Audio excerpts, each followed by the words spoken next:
Star Wars was a big influence on me. And I saw the picture of like Chewbacca and Han Solo and whatever the headline was, I was intrigued.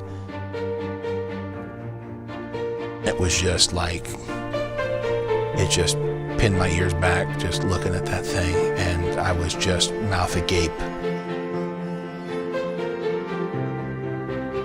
I felt privileged to be a part of telling the story. I felt grateful that I got to do it with George.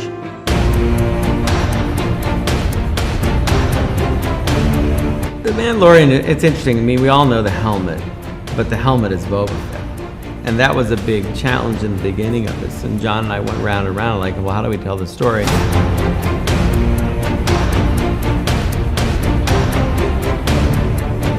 It reflects the world we actually live in its inclusiveness and diversity, conflict, themes of good against evil, and to look back and rekindle my relationship to Star Wars, and in particular those Star Wars movies. I remember getting a call from my agent saying that Jon Favreau wants to meet you regarding a Star Wars project. And he invites me into this room that is basically, you know, corner to corner, covered in story illustrations of this project that he's working on. And there are all of these incredible images of a Mandalorian character.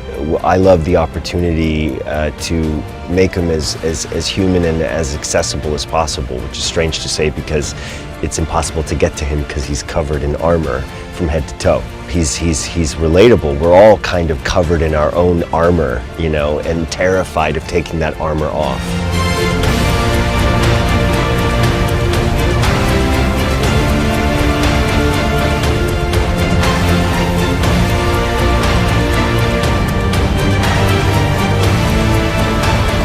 We wouldn't be able to do this show without Dave Filoni. I think he is the truest lover of the material. We can all try to compete to his level of love, is just the best word for it. The most basic storyline is about a man who's been following a way of life and has that way of life sort of upended. He's reevaluating his priorities and what means something to him. It was beyond being groundbreaking, Star Wars was. It was, in its own way, again, like a crack into some sort of other universe that I hadn't been exposed to. It became, wow, it was pretty phenomenal.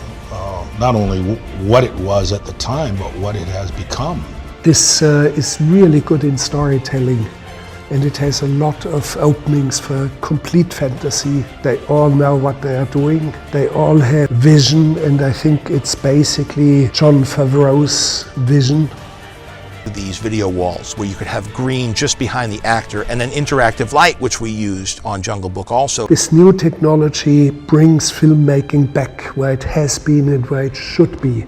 You can pick up a camera on your shoulder and do some sort of a choreography between your actors, and the parallaxes of the background will be organized. You see the set, and the actors see the set, and they sense it and they feel it, and this is fantastic.